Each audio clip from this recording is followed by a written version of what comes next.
Oui.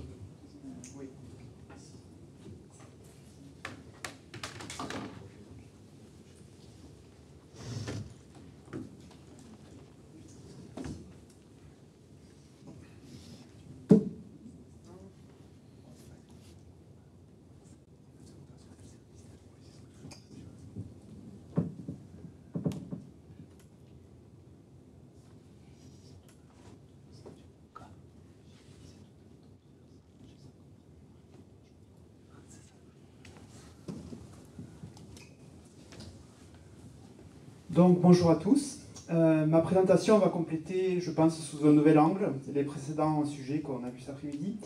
Elle consiste à dresser un bilan de 20 ans de développement d'un logiciel de préservation numérique qui s'appelle ArcSys, dont vous avez entendu parler dans cet après-midi. Il sera traversé de termes techniques, je tiens déjà à vous le signaler, mais ne vous inquiétez pas. Il n'est pas nécessaire de comprendre ces termes dans leur exhaustivité pour assimiler les leçons en fait, que je vais vous exposer, les conclusions en fait, qu'on a pu tirer au fur et à mesure de ces 20 ans de travail. Alors tout d'abord, comme il est d'usage, une petite présentation de moi-même. Donc je suis Michael Choulam, je suis ingénieur N7 en informatique. Et je suis responsable, donc je travaille sur Toulouse, comme ça peut s'entendre pour ceux qui connaissent l'accent du sud-ouest de la France. Donc je suis responsable d'un produit de préservation numérique qui s'appelle ArcSys et qui est édité par la société Infotel. Vous verrez que je mentionne plusieurs fois dans cette présentation la volonté d'échanger. C'est pour ça notamment que j'ai mis mon adresse mail, je serai présent également toute la semaine sur le stand. Donc n'hésitez pas à me contacter pour toute question après cette présentation. Donc ça fait 20 ans que je travaille sur ce produit, c'est peu de dire que ces 20 années nous ont enseigné beaucoup de leçons de différentes natures, des leçons techniques, relationnelles, méthodologiques. L'objectif c'est donc de les partager avec vous dans une optique d'échange en abordant des sujets concrets, des interrogations que nous avons pu rencontrer au fil du temps. Et ce qui est important pour moi de mettre en avant, c'est qu'il s'agit de différentes communautés qui sont en interaction et qui doivent communiquer entre elles. Le cloisonnement entre le privé, le public, les chercheurs doit sauter en fait, parce que cette interaction est nécessaire, comme on le verra, pour différentes raisons. Alors à l'origine du produit, je pense qu'il faut un peu d'histoire, parce que c'est le but aussi de personnaliser cette présentation pour être plus concret. Donc ArcSys, c'est un produit qui voit son origine dans un développement des années 90, à la fin des années 90, un développement d'archivage de données en vue du contrôle fiscal des comptabilités. C'est un peu barbare, mais c'est le terme exhaustif.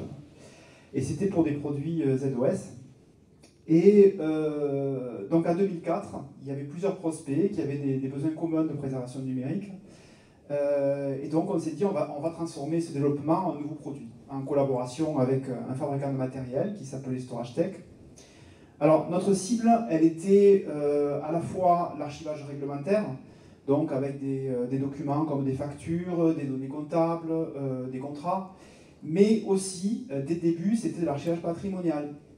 Et donc, au fur et à mesure des années, on a vu des nouveaux cas d'utilisation, comme par exemple un client qui archive les cartes de fonds marins, ou un autre qui archivait les thèses en fait, françaises. Et donc c'est un objectif de valorisation des données dans des contextes qui sont parfois fortement sécurisés, puisqu'on a pu avoir des clients et on a toujours des clients dans le militaire, dans l'aviation, et on se doute que la sécurisation est importante.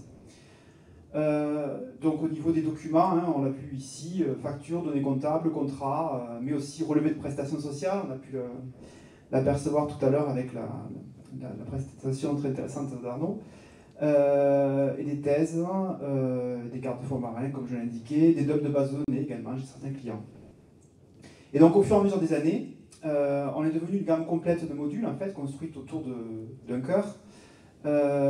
C'est un produit de préservation multiplateforme et qui est installé sur site client. C'est l'objectif depuis le début de ce projet. Alors, dès le début, en fait, où ce projet a vu son départ, les responsables du produit ont voulu siffler des principes qu'on a gardés depuis le début, comme devant nous guider, un peu comme des tables de la loi sur le produit qu'on a toujours en tête. Donc, au cœur, bien évidemment, il y a des fonctions de préservation numérique, Et se construisent autour de ce cœur plusieurs grands thèmes qui vont servir de trame en fait dans cette présentation. Tout d'abord, l'interopérabilité technologique. Le but, c'est de ne pas avoir d'adhérence sur des plateformes, des types de médias, des bases de données et toute adhérence technologique. L'autre thème essentiel, là aussi on l'a vu abondamment développé tout à l'heure dans le cas de Smals, c'est les performances et l'autovolumétrie. Parce qu'il faut être adapté à des contraintes importantes de volumétrie d'archives et de gestion quotidienne qui sont, là aussi on l'a vu, toujours plus massives chaque année. Troisième grand axe, la sécurité et la traçabilité. Outre les contraintes légales qui sont relatives à la signature électronique, le cloisonnement des archives, il faut s'adapter à la sensibilité des fonds de nos clients et comme on l'a vu, ils peuvent travailler pour certains des secteurs très sensibles. Le dernier grand thème qu'on va aborder ici, c'est la gestion du changement et la pérennité. Parce que c'est une banalité de dire ça, mais le monde change en permanence. Et le paradoxe, on pourrait dire, d'un logiciel de préservation numérique, c'est dans ce cadre de changement perpétuel, de garantir une pérennité des archives malgré ce changement permanent. Donc, ça va servir de trame, comme je disais, à cette présentation. Et tout ça est encadré par la conformité légale qui doit guider le contenu en permanence de chaque développement qu'on effectue. Alors, un thème là aussi qui a été abordé tout à l'heure, c'est JED en mode to JED, c'est la fusion avec la gestion documentaire. Très rapidement, on a vu apparaître un souhait de rationaliser, de mutualiser, ce qui ne ressortait pas théoriquement de la cible de notre produit. Au départ, on se disait, bon, on a un produit d'archivage, ce sont des documents qui ne sont pas vivants, qui sont soumis à une modification, ce sont des documents qui ne bougent plus. Sauf que dans la vraie vie, justement, d'un éditeur logiciel comme nous, cette dialectique, elle a dû s'effondrer parce qu'il y a une question de coût qui est essentielle. Il ne faut pas avoir des produits distincts qui manipulent des documents, dupliqués dans des médias de stockage différents. Et très vite, il a fallu accepter d'implémenter ce paradigme dans le produit, implémenter des fonctionnalités de gestion documentaire, comme l'enrichissement et la suppression de documents dans les archives. Ça, c'est un sujet qui a été très polémique pour nous, parce qu'on disait, bon, une archive ne bouge plus. Si, on peut garder les fonctionnalités d'un produit de préservation numérique en augmentant une archive par de nouveaux documents. Le versionning, les workflows et des interfaces graphiques de consultation évoluées, avec des prévisualisations de documents, par exemple, sur une interface dynamique, étaient essentiels. Alors, comme je vous l'ai promis, on va aborder les différents thèmes qu'on a vus tout à l'heure. Tout d'abord, celui d'être interopérable au niveau des technologies. Alors, pour préciser de quelle interopérabilité il s'agit, il faut d'abord avoir conscience que la préservation numérique, c'est un domaine qui est au carrefour de nombreuses fonctionnalités. Par exemple, il faut être capable de stocker les informations sur les documents archivés pour les retrouver après dans un système de base de données. Il faut authentifier l'utilisateur qui s'y connecte pour vérifier qu'ils ont le droit d'accéder aux documents et pour tracer également les informations d'accès. Et bien évidemment aussi, là aussi plusieurs présentations ont montré ce besoin-là, il faut archiver les données sur différents types de médias, des bandes, des disques, du cloud. On n'a pas encore l'ADN pour nous, mais je pense qu'on va le mettre dans nos roadmaps quand la technologie se démocratisera. Et donc pour ça, pour permettre d'avoir toutes ces fonctionnalités, il faut demander à nos clients d'avoir des briques logicielles et matérielles externes qui sont des prérequis à notre logiciel. Donc ces briques doivent être installées et maintenues par nos clients. Bien souvent, elles sont nécessaires pour d'autres applications que la nôtre, et donc on ne peut pas dire que le coût de ces fonctionnalités est exclusivement dédié à celui de notre produit. L'exploitation est mutualisée, donc pour nous, ça rentabilise en fait les exploitants qui sont nécessaires chez les clients pour exploiter ces solutions-là. Pour prendre un exemple concret, il nous faut une base de données, eh bien, le client aura un DBA, par exemple un DBA Oracle, qui ne va pas servir que pour notre logiciel. Alors, Si on essaie alors c'est là où ça va être un peu plus technique, mais là, comme je disais, la compréhension précise des termes que je donnerai n'est pas indispensable. Si on essaie de voir l'interopérabilité sur le prérequis avec la réalité et l'évolution dans le temps, parce que n'oublions pas qu'on se place dans une perspective de montrer l'évolution. Donc là, en fait, j'ai montré par des cadres ce qu'on a pu supporter comme type de prérequis. Et en blanc, vous voyez apparaître des technologies qu'on a fini par déprécier. Et c'est important, parce que ça montre qu'au fur et à mesure du produit, pendant ces 20 années, il y a des technologies qu'on a dû abandonner pour différentes raisons, dont on pourra parler tout à l'heure. Donc par exemple sur le stockage, bon, il faut gérer du disque, des bandothèques, du cloud, et puis on a géré au départ, jusqu'à encore très peu de temps, des systèmes de stockage externes comme le backup ou TSM. Pour la sécurité des données, l'identité numérique, là aussi, il y a pléthore de technologies à supporter, avec chacune leur spécificité. J'en citerai quelques-unes, les cachets serveurs, les différents types d'empreintes. On a vu tout à l'heure que c'est tout un sujet, puisque certains métiers vont vouloir des empreintes peu sécurisées, d'autres plus sécurisées, avec du SH 512. Un terme qui revient tous les 3 jours en ce moment chez nous, c'est le SSO. Donc le SSO, pour ceux qui ne connaissent pas ce terme, c'est la possibilité de s'authentifier sur notre logiciel en partageant cette authentification avec d'autres logiciels, donc pour avoir à se connecter une seule fois sur tous les systèmes à la fois. Sur la validation et visualisation de format, vous avez vu tout à l'heure, j'ai posé une question sur le sujet, parce que c'est un point qui nous est assez cher sur notre produit, parce qu'il est pour nos clients. Et donc, il faut être capable d'identifier, de valider beaucoup de formats. Et là aussi, comme l'a mentionné Morgane, l'AFP est un format de document assez spécifique, un format d'impression, pourrait-on dire, pour lequel nous avons dû nous adapter et être capable de générer des PDF. Si on poursuit et on termine ce panorama de l'interopérabilité sur le prérequis, il faut stocker toutes les informations sur le document. On le fait sur différents types de bases. Les interfaces web permettant d'archiver et de consulter sur tous les documents, au fil du temps, les différents serveurs d'application qui ont permis de le faire ont évolué. Et donc, des grosses usines, entre guillemets, comme OSR et WebLogic, ont fini par disparaître du paysage, on y reviendra. Et sur les navigateurs, là aussi, il faut être compatible avec beaucoup de navigateurs possibles. Sur les API, on a vu passer aussi beaucoup de techno. Par exemple, il y a 15 ans, il était très à la mode de faire des API en RMI, des API pour Java. Et le terme que vous voyez tous maintenant, même pour des personnes non techniques, il est parlant, c'est le REST, qui est incontournable pour un logiciel de préparation numérique. Et il faut s'interagir également avec des applicatifs comme SAP ou SharePoint. Enfin, sur les serveurs, il faut supporter différents types de technologies, Linux, Windows, et on a vu passer Solaris ou AX, qui a eu leur heure de gloire avant de s'estomper progressivement. Et au niveau des technologies en nombre de bits, le 32 bits là aussi a disparu, et c'est le 64 bits qui prévaut. Alors, si on essaye de faire un bilan de tout ça, donc pour permettre d'être interopérable avec tous ces types de technologies, on peut se dire qu'il y a des standards techniques. Il suffit de s'adresser à ces standards pour que ça fonctionne. Alors oui, mais parce que d'une part, il y a souvent une compétition sur ces standards, c'est-à-dire qu'il s'agit de normes de fait qui viennent souvent des États-Unis. D'autre part, ces standards théoriques, ils obligent quand même fréquemment à des spécificités. En théorie, il faut coder une seule fois. En pratique, il y a beaucoup d'adaptations à faire. À l'époque des serveurs JE, donc je parlais de WebLogic ou WebSphere, on s'est rendu compte qu'il fallait écrire beaucoup de spécificités dans notre code pour parler à un serveur qui s'appelle WebLogic, pour parler à un serveur qui s'appelle WebSphere. Par ailleurs, ce qu'on a vécu aussi, c'est que certains standards sont abandonnés, purement et simplement, par leurs concepteurs ou le marché. Un gros exemple, la CSLS, par exemple, une technologie de gestion de bande sur laquelle nous reposions et qu'Oracle a progressivement éliminé.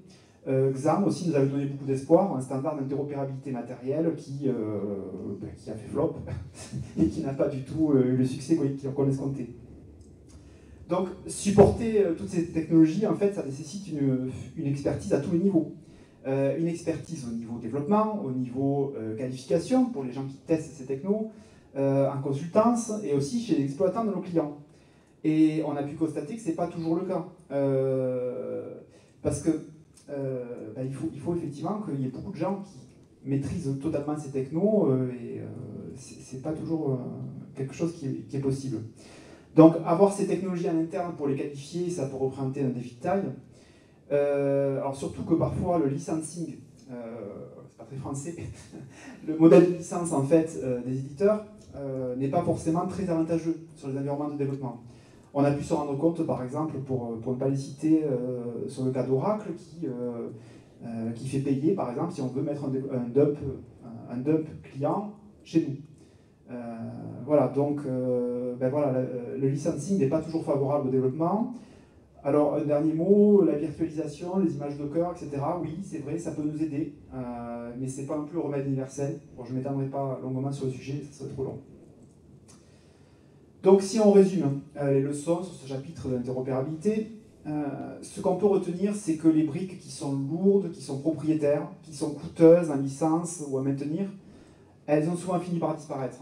De l'autre côté, nous avons conclu qu'avant de demander une nouvelle brique, en fait, externe, qui est nécessaire pour le produit, il allait falloir systématiser un arbitrage. Un arbitrage entre nous, avec les consultants, avec les développeurs, pour se dire, ben voilà, est-ce que forcément c'est une bonne idée d'intégrer un prérequis? Est-ce qu'il ne faut pas coder la fonctionnalité nous-mêmes et sans se baser sur ce prérequis? Dernier point, je pense qu'il est important de le mentionner, quand on parle d'interopérabilité, on pourrait pointer le fait que notre produit, lui aussi, doit être interopérable avec d'autres produits de préservation. On est dans un esprit ici d'échange, de partage, pas centré sur le produit, donc il faut le mentionner. Alors, je n'aurai pas le temps de développer longuement ce sujet, mais on peut dire que sur ce thème, il y a beaucoup de normes en concurrence. Je pense que beaucoup de gens seront d'accord avec moi. On peut citer quelques technologies comme Premise, Bagit, IARC. Et dans la pratique, comme on a un produit qui essaie d'être agnostique sur les technologies, ben c'est compliqué d'opérer une telle mise en œuvre et d'être interopérable sur tous ces standards.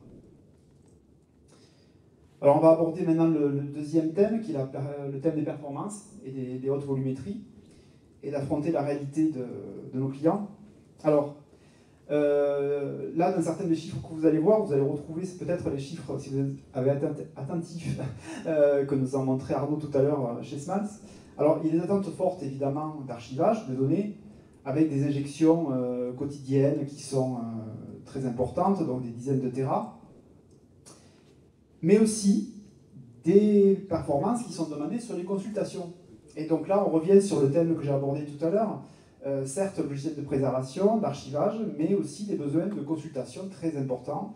73 consultations par seconde, par exemple, qui étaient demandées dans un cadre clientèle. On peut imaginer les enjeux techniques que ça pose d'accepter, de garantir de telles performances. Alors, il faut mettre ça en balance avec les fonctionnalités. Le logiciel de préservation, il a différents types de fonctionnalités qui doivent être mises en œuvre. J'en aborde quelques-unes. Le contrôle des permissions, l'identification et la validation des formats, il faut vérifier les signatures électroniques, et puis au moment de stocker les données, compresser, chiffrer. Et tout ça, évidemment, c'est pas neutre, ça a un impact sur les performances. Et pour nous mettre au bout du jour aussi, il faut parler d'empreinte carbone. On a vu tout à l'heure le terme d'empreinte carbone là, dans le logiciel de tri.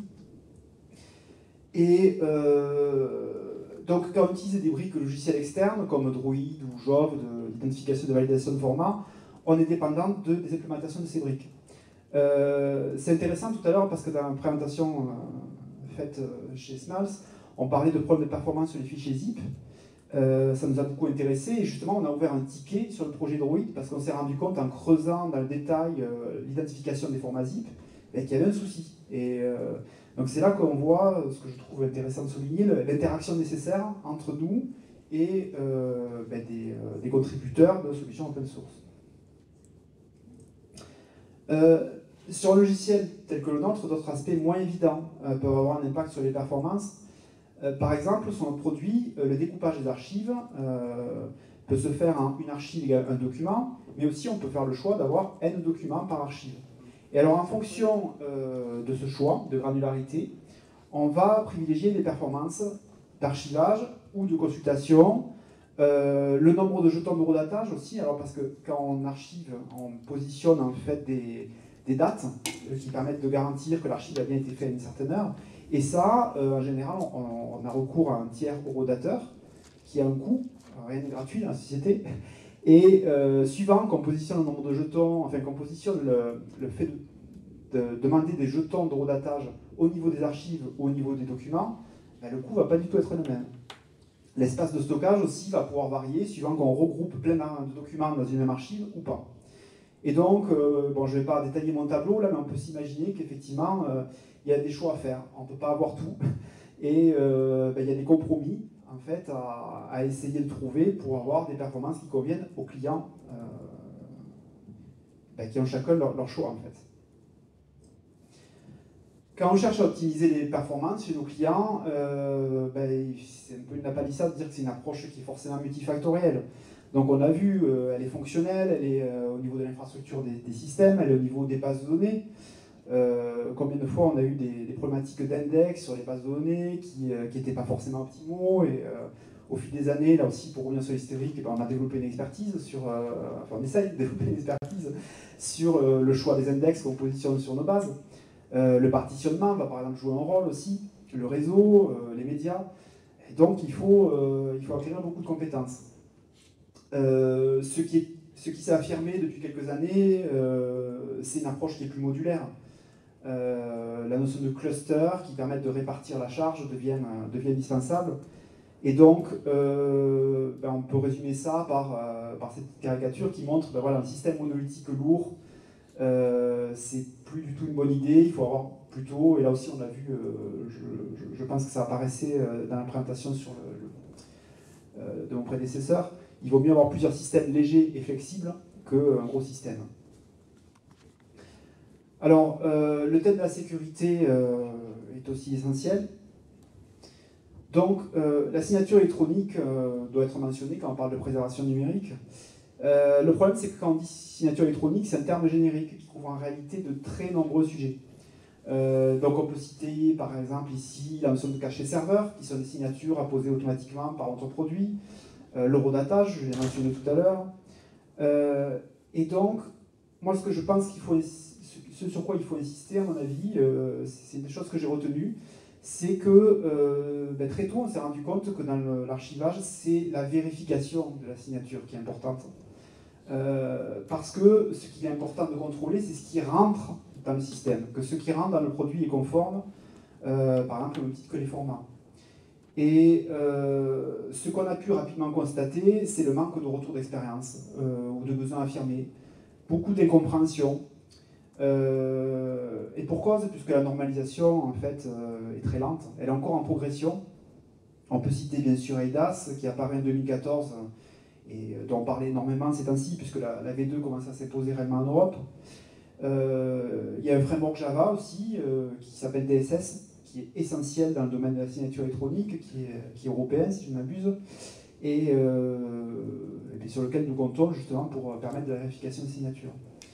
Enfin, il faut que j'évoque la problématique générale autour des formats de certificats, parce que ça c'est du retour d'expérience. On s'est rendu compte que ce thème qui pouvait paraître anodin ben, s'est imposé chez nos différents clients, parce que les certificats en fait, de signature électronique ont des formats et il y a besoin d'accompagnement pour savoir quel format de certificat on choisit. Et donc ça, on s'est rendu compte que c'était essentiel d'accompagner, alors que ce soit sur les formats de certificats ou même tous les thèmes de la signature électronique, il faut accompagner nos clients pour les former là-dessus. Enfin, bien sûr, quand je parle de sécurité, vous vous attendez à ce qu'au moment donné, j'évoque le sujet des failles de sécurité. Donc comme tous les produits logiciels, notre produit est en exposition croissante aux problématiques de sécurité. Si on devait ne citer qu'un seul épisode qui soit emblématique et connu du grand public, ça serait celui de la faille Log4Shell qui a eu lieu fin 2021 et qui a pu jouer, je pense, le rôle d'un déclencheur en fait. Un déclencheur parfois un peu tardif dans la vigilance à avoir sur le sujet. Ce qu'on a conclu de cet épisode, c'est qu'il faut avoir absolument des plans d'action qu'on peut répliquer dans l'urgence de nouveaux scénarios du même type. Donc, comment communiquer avec nos clients, comment déployer rapidement une mise à jour d'un produit corrigeant la faille. Alors, dans le cadre de ces plans d'action, on a obtenu une certification qui s'appelle OTTPS, qui est dédiée aux fournisseurs de technologies de confiance. Et en faisant cette certification, ça nous a amené à normaliser de nombreux process sur la sécurité. Parce que souvent, en tant qu'éditeur ou fabricant de logiciels, on a des process, mais ils ne sont pas forcément normalisés. Donc par exemple, pour citer un exemple concret, là aussi, qui peut vous être utile, ben, on effectue automatiquement une extraction d'alertes. C'est des alertes qui sont émises par des organismes, ça s'appelle des alertes CVE. Et donc c'est des alertes signalant des failles qui ont lieu toutes les semaines. Vous avez en permanence des alertes qui arrivent. Et donc on a mis en place un système logiciel qui extrait automatiquement ces alertes et qui crée des tickets dans notre système Jira. Et tous les lundis, en fait, soyons concrets, on se réunit, on discute de ces failles pour savoir est-ce qu'elles concernent notre logiciel, oui, non, est-ce qu'on a planifié leur correction, quand, et voilà, donc c'est vraiment un processus qu'on a mis en place qui nous paraît utile. Enfin, par rapport à la sécurité, il y a un rôle supplémentaire qui s'impose, celui de référent sécurité, qui est un interlocuteur indispensable pour ce thème. Le dernier sujet sera la gestion du changement et la pérennité. Alors, le changement intervient à tous les niveaux. Donc à l'extérieur, déjà il y a les briques constituant le socle technique du produit qui évolue, les dépendances logicielles, les normes. Ensuite, chez l'éditeur logiciel lui-même, puisque les équipes de développement s'accroissent, se spécialisent, l'usine logicielle est en perpétuelle amélioration, mutation. Et enfin, dernier niveau, le produit. Des fonctionnalités apparaissent et d'autres sont progressivement dépréciées. Alors si on fait un peu un zoom sur certains sujets, le socle technique du produit, donc par exemple notre produit comme beaucoup d'autres logiciels, il est construit sur un socle basé sur Java, et donc en 20 ans, on est passé de Java 24 à Java 17. Et donc ça a beaucoup apporté aux développeurs, de l'élégance, la constitution du langage, etc. Et la migration de tous ces Java, c'est un travail d'ampleur qui ne peut se faire qu'au fil de l'eau, et donc quand on va retravailler sur une fonctionnalité. Donc avant les années 2020, si je fais un bilan, on pourrait dire qu'entre le moment où une nouvelle version de Java apparaissait et le moment où elle était effectivement déployée en clientèle, il pouvait y avoir beaucoup de temps. Et ça s'expliquait, je pense, notamment par le fait que les serveurs d'application qui étaient monolithiques, ils étaient très en retard par rapport aux versions de Java. Et donc ça bloquait un peu tout le reste. Mais ça s'est calmé. Par ailleurs, au niveau du modèle commercial, on a pu avoir des inquiétudes sur Java avec des modèles propriétaires. Oracle essaye de cloisonner un peu le sujet, mais heureusement des solutions comme OpenJDK se sont affirmées et on peut soulager les gens par rapport à cet aspect de lock commercial. Sur le sujet des dépendances logicielles, on l'a vu tout à l'heure, comme il y a beaucoup de domaines fonctionnels et des piles techniques à exploiter, il faut embarquer des librairies logicielles tierces. Ce qu'on a pu constater, c'est qu'au fil de l'eau, il y a un accroissement très important au fil des années du nombre de ces dépendances. Et l'enjeu, en fait, c'est les montées de version de ces dépendances qui sont souvent nécessaires, soit pour corriger des anomalies, des failles ou pour apporter des améliorations. Et ces montées de version obligent parfois à des développements importants, d'autre part. Et c'est pas toujours facile à anticiper, parce qu'il n'y a pas toujours de documentation suffisante de la part de ces librairies. Alors, on ne va pas charger la barque, ce sont des projets open source qui n'ont pas toujours beaucoup de contributeurs, donc ce n'est pas une accusation de ces projets-là, c'est un état de fait. Voilà. Et donc la leçon de cela, c'est quoi? C'est qu'il faut effectivement réfléchir. Là, ça rejoint le sujet d'interopérabilité, il faut diminuer le nombre de dépendances au strict minimum. Et ce qu'on a mis en place là aussi, avec des feuilles Excel, avec des critères, c'est mettre en place des critères de sélection des dépendances, sur la pertinence, est-ce qu'elles sont maintenues, est-ce qu'elles ont un nombre de contributeurs suffisant. Tous ces choix-là doivent être faits avant d'embarquer une nouvelle dépendance dans notre logiciel. Enfin, l'impact des changements de normes, il n'est pas du tout anodin. On est en marché international, donc on n'est pas seulement sur le NSL 4213. Et donc, toutes les normes, on l'a vu aussi tout à l'heure avec les notions de CEDA, toutes ces normes apparaissent en cours de route de notre produit. Donc il faut éventuellement faire avancer notre produit en fait, pour qu'il soit compatible avec ces normes. Et parfois les normes elles-mêmes changent. Donc j'ai pris un exemple, au REC 2010, il y avait la notion de classe en fait, qui était associée sur une archive. Au départ, ils disaient qu'on pouvait associer plusieurs classes sur une archive, puis ils ont changé d'avis, ils disent qu'il n'y en avait qu'une seule. Donc la leçon à tirer, c'est qu'il faut avoir une attitude d'attente, de stabilisation de la norme et les feedbacks qu'il peut y avoir dessus. Alors quelques mots pour rendre aussi la présentation plus humaine. Notre équipe, notre projet, c'est des équipes. Au départ, en 2004, on était autour de 3 personnes qui étaient polyvalentes, qui faisaient un peu tout. Et aujourd'hui, si on compte toutes les équipes amenées à travailler sur le produit, c'est plusieurs dizaines. En comptant le dev back-end, l'interface graphique, les connecteurs, la qualification, le marketing, le commerce, la documentation, on arrive sur énormément de gens. Et au fur et à mesure, ça s'est spécialisé. L'élément essentiel qu'on a pu voir apparaître, c'est que comme il y a beaucoup d'équipes, il faut communiquer entre équipes, et donc des aspects relationnels peuvent apparaître qui n'étaient pas forcément présents avant. Au niveau des profils aussi, bien évidemment, on a des profils très variés de gens, qui ont des expériences différentes, qui ont des tempéraments différents. Et tout ça, c'est à prendre en compte aussi, et c'est quelque chose qui, moi personnellement, par exemple, m'a beaucoup apporté humainement, de travailler avec ces profils différents. Donc ce qu'on peut dire, c'est que travailler sur un produit de préservation numérique, moi je le dis souvent aux gens qui arrivent sur le projet, c'est que c'est une formidable opportunité de formation technique. On l'a vu tout à l'heure avec le nombre de technologies que j'ai pu évoquer, pour apprendre beaucoup de technologies, et aussi, je pense qu'on n'insiste peut-être pas assez là-dessus, découvrir un domaine métier passionnant, qui est la préservation numérique, que bien évidemment, comme beaucoup de gens sur le sujet ne connaissaient pas du tout avant d'arriver sur le produit, et on se forme sur le tas, et on se rend compte que c'est quelque chose de passionnant, parce que c'est un sujet à part entière en fait. Enfin, par rapport au renouvellement, je voulais aussi citer le fait que les interlocuteurs échangent chez nos clients. Et donc ça, parfois, ça peut être un sujet, puisque on va former nos clients, mais d'autres exploitants vont arriver, et il faudra aussi leur donner des compétences. Donc, qu'est-ce qu'on peut conclure de ça? C'est qu'il faut rechercher des profils qui soient curieux, dynamiques. Pour essayer d'homogénéiser en fait, le travail qui produit, il est nécessaire de fixer des normes de développement. Les revues de code également sont essentielles pour garantir le fait que le code qui produit, quel que soit le profil des gens, il est homogène à ce niveau-là, il garantit des conditions de qualité, de sécurité. Et enfin, on l'a vu, la notion de veille, de formation est cruciale. Je suis un petit peu en retard, désolé. Je dépasse 2 minutes. Donc au niveau de l'éditeur logiciel, un autre sujet aussi, c'est l'usine logicielle. Ce qu'on a vu, c'est qu'au fur et à mesure du temps, il a fallu automatiser des processus manuels qui sont source d'erreurs. Et un sujet particulier, c'est le système de suivi de tickets. Quand on a un logiciel, on a des évolutions ou des bugs à suivre. Et donc, au fur et à mesure du temps, on a vu plein de systèmes de tickets qui sont passés. On s'est dit, il faut garder quand même une pérennité là-dedans. Et donc, on a par exemple mis en place un système de numéro de ticket unique. Ce qu'on peut conclure, c'est que l'usine logicielle, c'est pas magique non plus. C'est-à-dire qu'en mettant en place une usine complexe, on va diminuer progressivement les opérations manuelles et les erreurs. Par contre, la charge de customisation de tous les systèmes, le maintien en conditions opérationnelles augmente. Donc il y a un équilibre là aussi à trouver. Enfin, sur les fonctionnalités, il y a des nouveautés et des dépréciations. Et donc, sur ce point-là, les enseignements à retenir, je vais essayer d'accélérer un peu ma présentation. Sur les nouveautés, communiquer autour des nouveautés qui sont faites lors de club utilisateur, d'un document.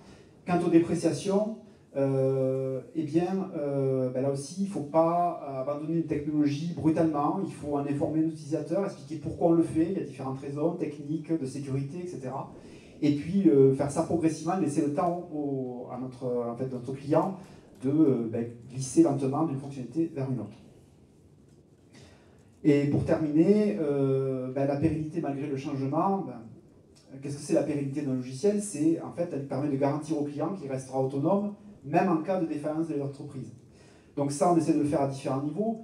Déjà, au niveau de la migration des supports de stockage, on l'a vu tout à l'heure, Arnaud parlait du fait que de quelques années, il faut migrer d'un média vers un autre. Donc ça prend du temps, c'est vrai. Et c'est quelque chose qui permet d'avoir des archives pérennes. Par ailleurs, il faut être capable de garantir la réversibilité, parce qu'on ne veut pas emprisonner nos clients chez nous. Et donc, on a des archives qui sont lisibles de façon transparente. Et dernier point qui est essentiel, c'est de déposer ses sources chez un tiers de confiance pour permettre en fait à ce que le produit survive à une défaillance de l'éditeur. Et je vais terminer ma présentation par quelques perspectives qui sont rapides. Donc déjà, ce temps où le combat écologique est sans doute le combat essentiel, il faut évangéliser la communauté numérique sur la valorisation. Arnaud le fait très bien, le tri de la donnée. Une donnée qui n'est pas utilisée est conservée à perte. Et donc pour ça, il y a le reporting qui peut aider à visualiser l'utilisation des données, et ça peut être une aide précieuse. Deuxième axe, donc le logiciel, il faut être de plus en plus capables de livrer rapidement une nouvelle version du logiciel pour arriver à la livraison continue, pour livrer en quelques clics chez le client. Et donc c'est absolument nécessaire de perfectionner l'usine logicielle. Et troisième axe, se méfier des effets de mode. Donc on a insisté sur la pérennité et la durée, et cela impose de notre part un devoir de prudence et de vigilance par rapport aux buzz soulevés par certains thèmes, donc le blockchain, le stockage EDL, je n'avais pas prévu qu'on en parlerait, le big data et l'IA bien sûr. Alors ça ne veut pas dire qu'il ne faut pas aborder ces points, bien entendu, ça veut dire qu'il faut être prudent pour le bien de nos clients, et toujours avoir en tête par exemple les enjeux sur la consommation de ressources, sur l'empreinte carbone, ne pas se lancer dans une technologie telle baissée. Et je terminerai ma présentation en insistant sur ce que je disais au départ, c'est l'importance de la collaboration dans la communauté.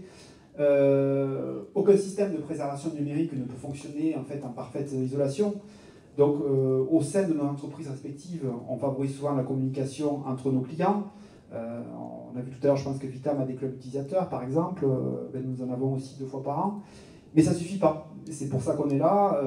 Il faut avoir une collaboration grandissante, et ça ne doit pas être un rôle qui est cantonné aux collectivités publiques, aux chercheurs. Pour moi, le privé aussi doit être partie entière de ce processus. Et j'ai donc terminé. Est-ce que vous avez des questions? Je vous remercie. 2 questions rapides. La première, est-ce que tu arrives à respecter les délais? Donc là, on sait que c'est non. Et la deuxième question, aussi très rapide, c'était 20 ans, tu es prêt pour 20 autres années ou... J'ai hâte. Est-ce qu'on a des questions dans la salle? On a des questions. Ah pardon, non, vas-y.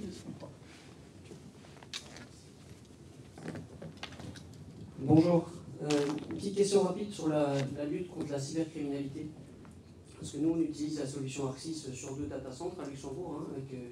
On fait pleinement confiance à la gestion de l'intégrité en fait, entre les 2 copies. Mais qu'est-ce qui se passe au cas où tout ça serait cryptoloqué? Comment est-ce qu'on peut revenir en arrière? Parce qu'on ne fait pas de backup en fait, de la donnée. Comme tu l'as dit tout à l'heure, la donnée est morte. On ne va pas faire des backups tous les jours d'une donnée morte, ça n'a pas d'intérêt. Et donc, comme on n'a que 2 copies finalement, comment est-ce qu'on peut revenir en arrière? Et quelle est la bonne réponse d'un éditeur de logiciels d'archivage électronique face à ce genre de défi? Je vais peut-être demander à Joker. Non, après, moi, je dirais qu'on n'est pas magicien, effectivement. J'aurais mentionné en premier la notion de copie, qui est essentielle.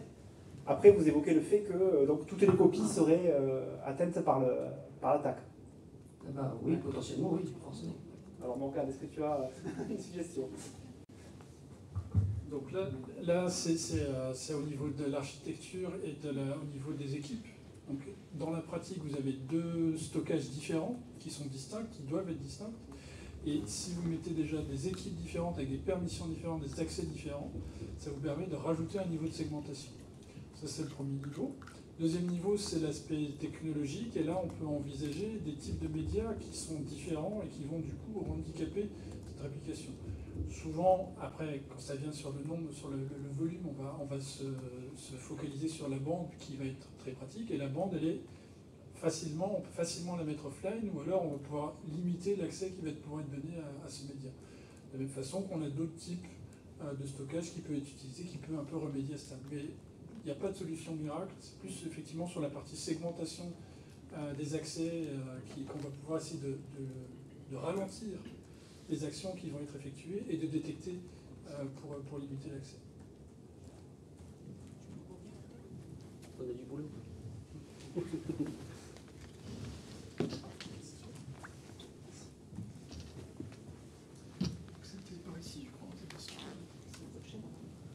Merci de cette présentation.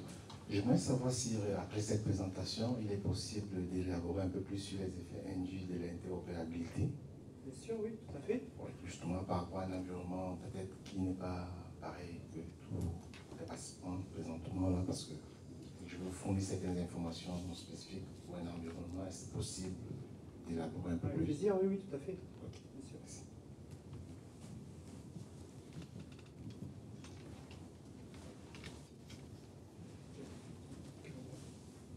Oui, qui l'a fait? Question? Tout à l'heure, c'était pour rebondir. C'était pour rebondir, on a l'habitude de dire, mais pour illustrer et confirmer ce que vous disiez, c'est au minimum 2 sites de stockage, voire 3 sur 2 technologies différentes avec 2 équipes différentes. C'est aussi pour ça qu'on rajoute nous aussi l'offre froide, enfin tiède, avec l'INA en particulier. On est en train de travailler ça sur l'offre sur bande, en plus raison écologique, économique, enfin, tout va bien, la résilience essentiellement.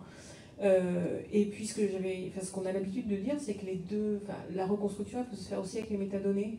Plus elles sont enrichies, justement, plus la reconstruction finalement peut se faire aussi avec les métadonnées en cas d'attaque. Et donc ça permet aussi d'avoir une autre garantie. Et c'est ce qui s'est passé, je crois, pour un autre éditeur. Il faudrait s'enseigner, j'essaye de retrouver les infos. Azalae, un département s'est fait attaquer en France il y a 1 an et demi. Et ils ont pu reconstruire grâce aux métadonnées. Voilà. C'est vrai que je suis peut-être pas assez sur la gestion des bandes dans le produit, parce que c'est une fonctionnalité en fait sur laquelle dès le départ on a voulu appuyer finalement. Et par exemple au niveau green, il y a un aspect essentiel puisque la consommation électrique en fait des bandes par rapport à du disque, elle est à valoriser. Et on pourrait se dire les bandes c'est le passé, mais pas du tout en fait. Juste le point sur la notion des métadonnées, c'est une des forces, et je trouve impressionnant que les gens qui ont établi l'OAIS au début aient pensé à ce genre de mécanisme. Donc il y a vraiment cet aspect stocker la métadonnée avec la donnée, et la notion de SIP, AIP, DIP est extrêmement importante. Je crois que tu l'as remonté aussi. Cette demande, en fait, je pense que Morgan a très bien répondu, c'est la faille sécurité, enfin la cybercriminalité, c'est la faille humaine, hein, la première faiblesse. En tout cas, nous, à l'université, les équipes de sécurité, c'est beaucoup de formation sur les fichiers. En fait, ça passe par une faille humaine au départ. Après, il y a les bonnes pratiques que Morgan a. Donc, séparation de technologie, séparation géographique, data center, etc.